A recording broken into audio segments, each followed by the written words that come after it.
Welcome to Kathryn Raaker's World. Innovation, culture, adventure, fashion and health, artists, destinations, traditions.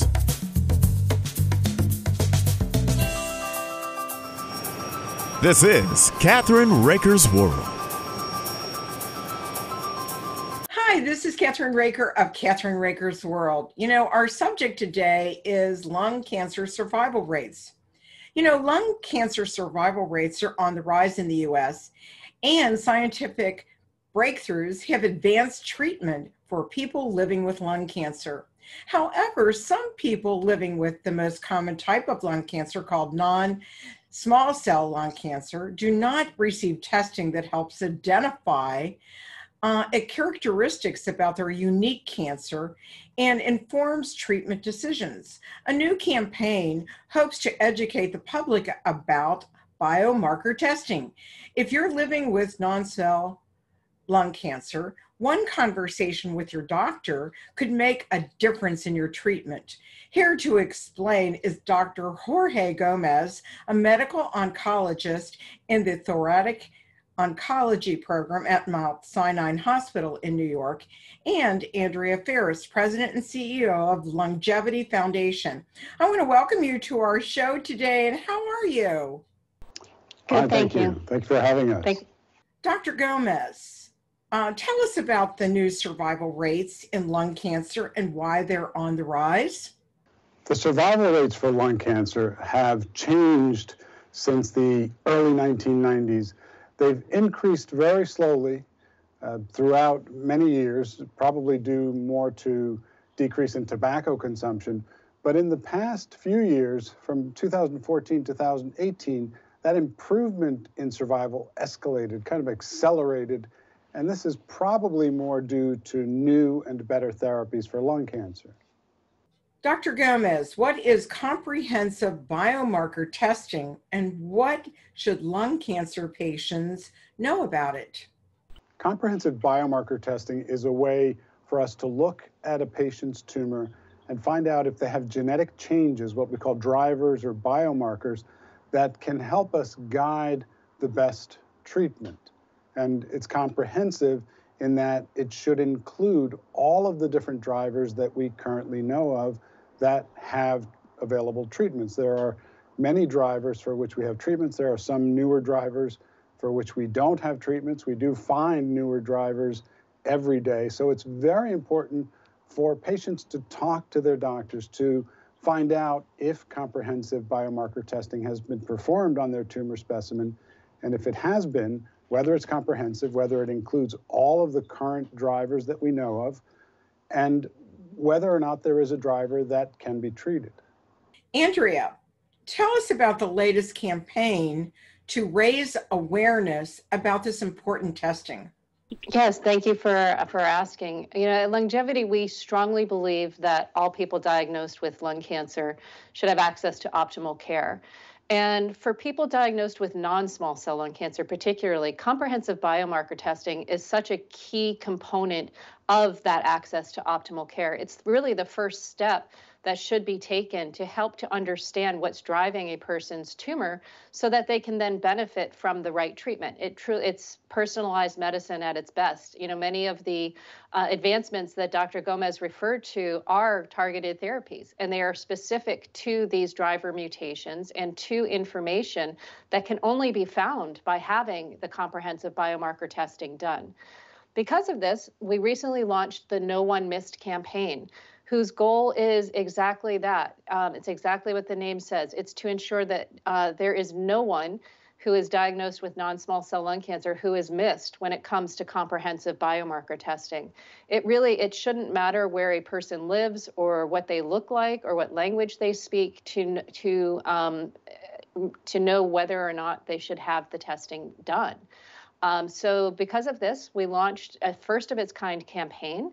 It's the first time that we brought together a host of pharmaceutical companies, diagnostic companies, clinicians, medical societies, patient advocate groups together behind one unified message about the importance of comprehensive biomarker testing when it comes to understanding your non-small cell lung cancer and understanding what information could be useful for you to have to make that optimal treatment decision with your healthcare provider or doctor. And Dr. Gomez, how does comprehensive biomarker testing help inform treatment options for lung cancer patients? Non-small cell lung cancer is a disease that obviously occurs in the lungs. It is in many patients related to tobacco consumption, but in many patients is not. So there are actually many patients with lung cancer who have never smoked. It's a disease that is fairly aggressive and can spread quickly to other areas. In general, it produces symptoms in the respiratory tract. So it produces shortness of breath, cough, and things like that. Mm-hmm. And, you know, a lot of people are not smoking, but they're doing something else. They're thinking they're using electronic cigarettes and stuff like that, and that's just almost as dangerous as smoking. Am I correct about that? That is correct. You know, it's nothing should go into your lungs other than air. While there are thoughts that perhaps vaping is safer than smoking cigarettes, nothing is safe when it goes into your lungs. Right. And doctor, how does comprehensive biomarker testing help inform treatment options for lung cancer patients? Comprehensive biomarker testing can help us in several different ways. First, it can help us predict which treatments are likely to work. And so we can really individualize the treatment of lung cancer patients by finding these genetic changes or drivers or biomarkers and say this patient should receive targeted therapy, this patient should receive chemotherapy, potentially this patient should receive immunotherapy alone. It can also help us figure out what treatments a patient should not receive. So for example, patients who have a driver mutation or change in the DNA of the cancer cells should receive a targeted therapy and should not receive immunotherapy. These tests can also help us figure out whether or not there are good clinical trials for a specific patient. Right now, the majority of clinical trials for lung cancer are driven by biomarkers. So they're not for all patients with lung cancer. They're for patients who only have that biomarker because the newer drugs now being tested in clinical trials are much more specific. They're much more individualized. And Andrea, where can people go to learn more about biomarker testing in lung cancer? Yes, to learn more about biomarker testing, comprehensive biomarker testing in lung cancer, I would strongly encourage people to visit the no1miss.org website. There they will find a lot of educational information as well as downloadable materials that they can print out to take with them to their doctor. There are questions to ask. There's information about how to read the test results, about what a biomarker is. And I would also strongly encourage people to visit the Lungevity, LUNGEVITY.org website for further information as well as additional resources to help them navigate their disease. I want to thank you both for the mission that you do for lung cancer patients. And we want to say thank you for joining us today to inform our audience. It's our pleasure. Thank you. We'll see you next time on Kathryn Raaker's World and Let's Just Talk.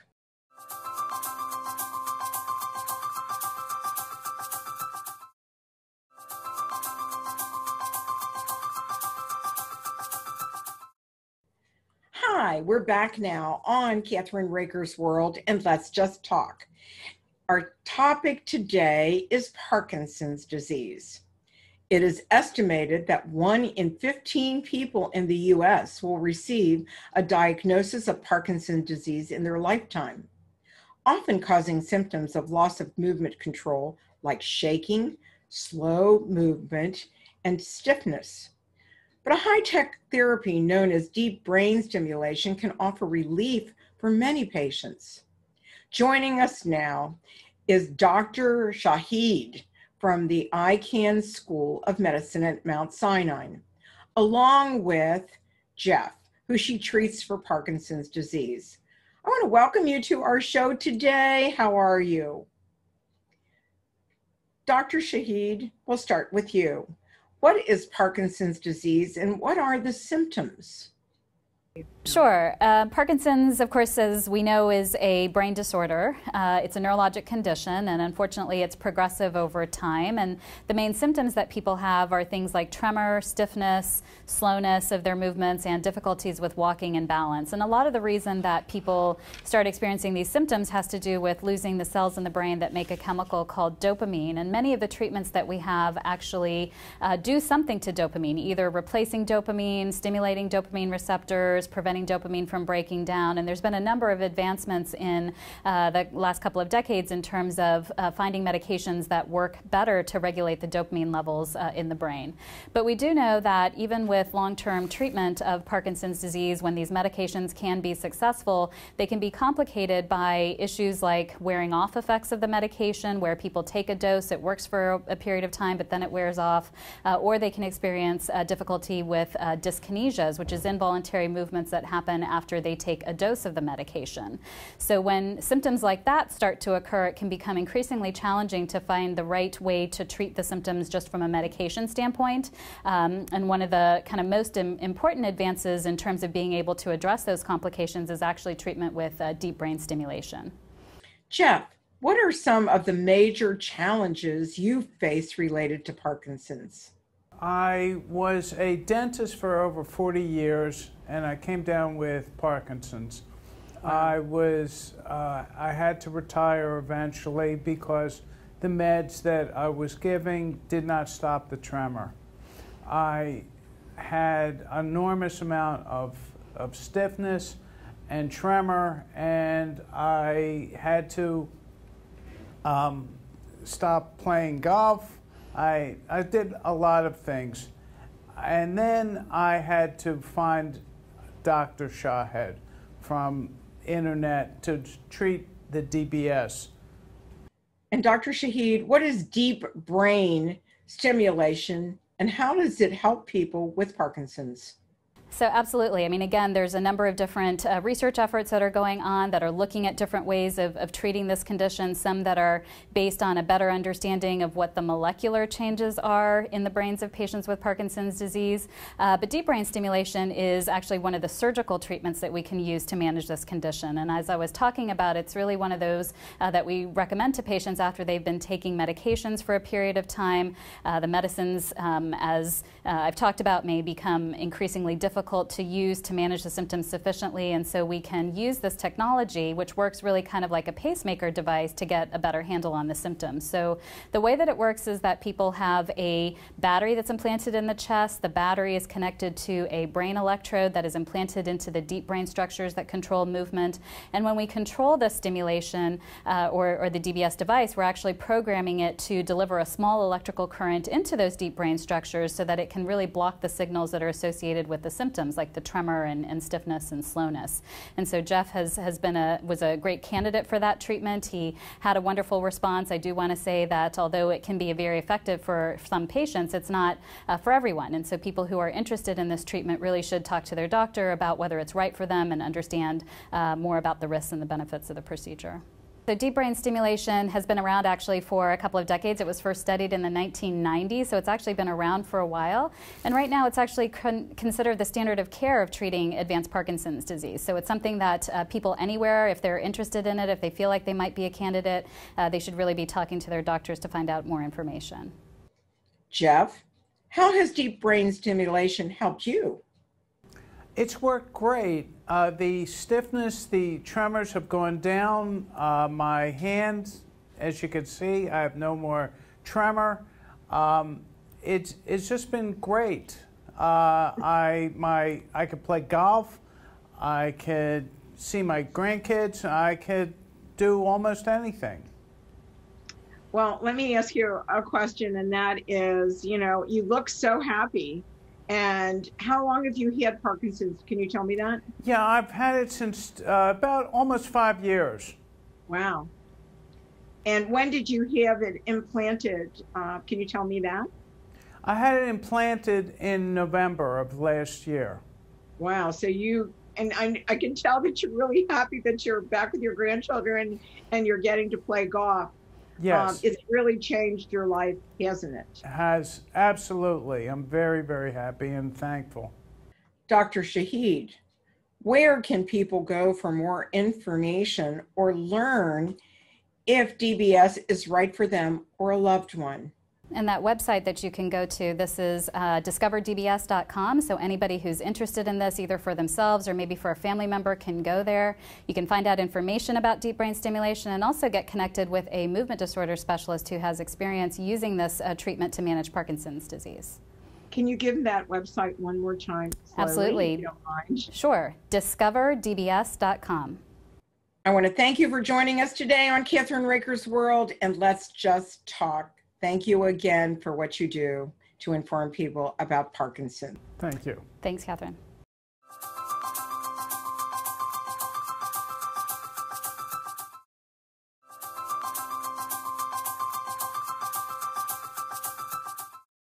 Hi, this is Kathryn Raaker of Kathryn Raaker's World and Let's Just Talk Radio. You know, while numbers are constantly rising, more than 1 in 10 Americans or more, that's 34 million people, live with diabetes already today. And for many of them, nerve damage caused by diabetes, a condition called diabetic neuropathy, is a common complication that can cause painful shooting and stabbing sensations, along with burning, tingling, and numbness that affect the lower extremities. To understand more about the challenges patients face due to this condition, a new national survey today reveals its findings on what truly it means to live with diabetic nerve pain. Joining us today to discuss neuropathic pain associated with diabetic peripheral neuropathy or diabetic nerve pain and survey's finding is Dr. Radhika Papusi, MD, Professor of Internal Medicine, Endocrinology, Metabolism, Diabetes, and Vice Chair, Clinic Research, Department of Internal Medicine at the University of Michigan, Ann Arbor, and Lindsay Colbert, Executive Director of the Foundation for Peripheral Neuropathy. That's a lot to say, ladies. Thanks for having me. Right. And I have family members and friends that have this disease. So I really am on top of it. But it's so important for our listeners and our viewers to learn more. I'm going to welcome you both to our show, Doctor and Lindsay. We're going to start with you, Doctor, first. Can you tell us a bit about diabetic peripheral neuropathy or diabetic nerve pain and its symptoms? Thank you so much once again for having us. It's truly a pleasure to be here. Yes, so diabetic peripheral neuropathy is one of the most common complications of diabetes. In fact, up to 50% of all these patients who have diabetes may develop neuropathy. And it does actually result as a consequence of a progressive damage and loss of all nerves in your body. Because of that, patients will lose sensation. The loss of sensation will impact multiple functions such as balance and walking and daily function. And in more advanced stages, because of the loss of sensation, people may be more prone to injuries, develop ulcers in their feet, then they also lead to amputations. And diabetic neuropathy remains the leading cause of non-traumatic amputations. The nerve pain is one of the most common symptoms, and you already have described it beautifully. Indeed, patients can experience this burning, shooting pain. And that pain is not only extremely disabling and burdensome, it's also very difficult to treat. It will impact people's capability of sleeping, for instance, their mood. It can lead to depression and anxiety. And because it's difficult to treat, sometimes require multiple medications that also have side effects. You know, that's so important to understand. And let me ask this other question. When they try to sleep at night, does it cause them to stay up at night as well with the pain? Or is it just when they're walking or sitting? Now, this is an excellent question. And indeed, it's true. This pain associated with diabetic neuropathy is initially mainly experienced at night or when they are sitting and not when they are walking. In fact, walking can help and exercise can help improving this pain. That's wonderful to know. Now, this question is for Lindsay. Lindsay, may I ask you, can you tell us about the key findings from the survey that you all did? Yes, I'd be happy to. So first of all, the survey was conducted by an outside marketing research consultant who then in turn shared those results with us at the Foundation for Peripheral Neuropathy. And many of the findings from the survey were ringing very true with us at the Foundation for Peripheral Neuropathy, in that we speak with many patients who have expressed concern over a lot of these same things. One, which is progression. Will the disease get worse? Will the pain get worse? And that's really scary for a patient, especially as they perhaps get diagnosed as young as 40 or 50, that they have the rest of their life, and how is that going to impact their lives?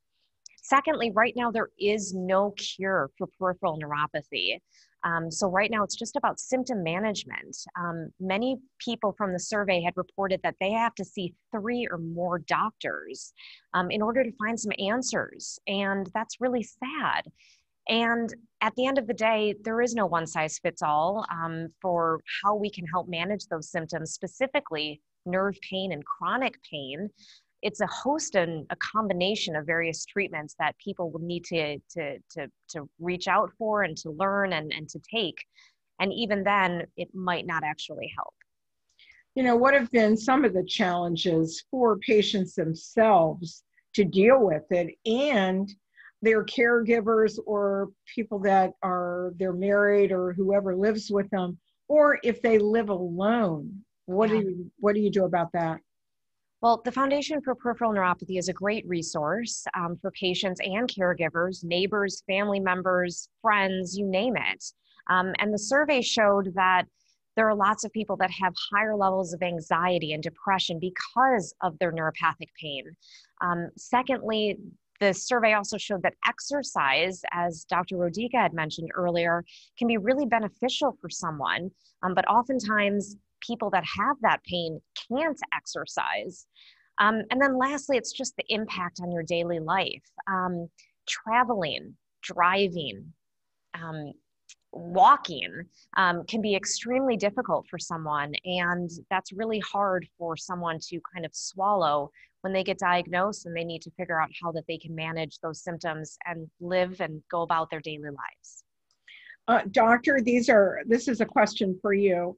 What would you like to tell patients who have diabetes and are experiencing nerve pain and how to cope with it?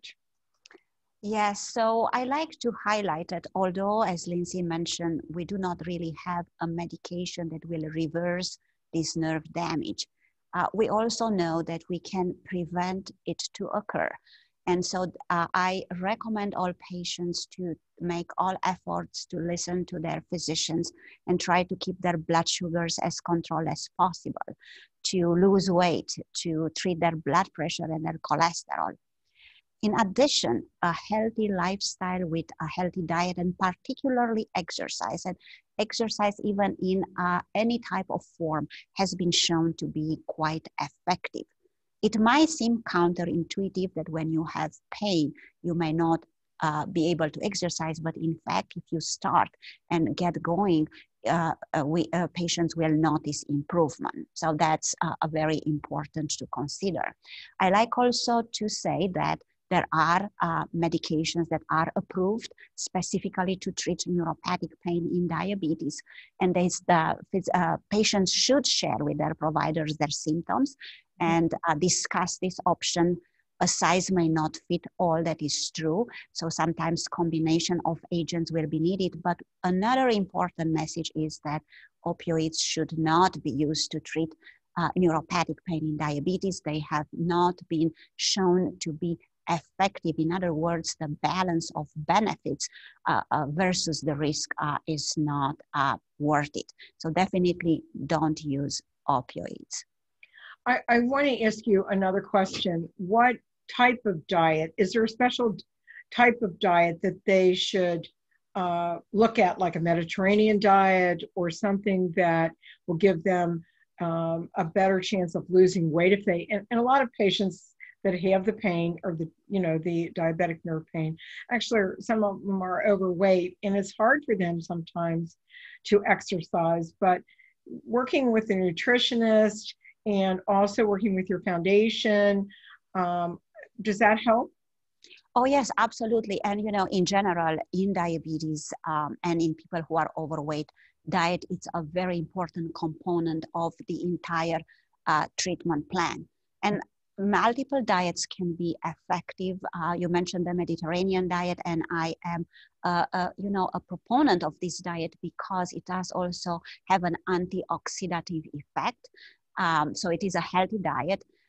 Other diets that are restricting the number of calories that one eat are important as well. At the end of the day, I think that most important is to try to eat less, try to combine healthier components and also combine it with higher activity levels, because in combination, a diet and exercise are much more effective than either one alone. And can you tell us, Dr. and Lindsay, where can people go to get more information from your foundation, Lindsay? And, also, Doctor, is there another site that they can go and look and see what this is and understand it completely? Because maybe they just were diagnosed with it. Then what? Yes, so the Foundation for Peripheral Neuropathy is a fantastic resource for newly diagnosed patients. We offer plenty of treatment options that they can learn more about so that they feel a little bit more educated, so that when they go in to see their neurologist or their other primary care physician, they know what kinds of questions that they need to ask so that they can make sure that they're getting the answers and they're getting the attention that they need. We're always there as a resource, and there's a lot of other resources out there as well, but I think, as Dr. Raaker mentioned, lifestyle changes is really what needs to happen. And what's the website for people to go to? The Foundation for Peripheral Neuropathy's website is www.foundationforpn.org, and Dr. Raaker can share a few others as well. And Doctor, would you like to share another one with us, or a couple? So there are many others, and of course I'd like to highlight the American Diabetes Association that has amazing resources for patients, as well as juvenile diabetes foundations. There are other foundations like Nerve Pain and Me, and also each institution has resources for patients as well. I can't thank you for what you do, because I have, like I said, relatives and friends that have this, and it's very painful. And until you have experienced it, it's hard to explain sometimes. Correct? True. Yes, that's true. And thank you for your pleasure to be here. It's a pleasure to have you beautiful women on my show explaining this. And thank you so much for what you do. And we'll see you next time on Kathryn Raaker's World and Let's Just Talk Radio. Thank you so much for joining us today.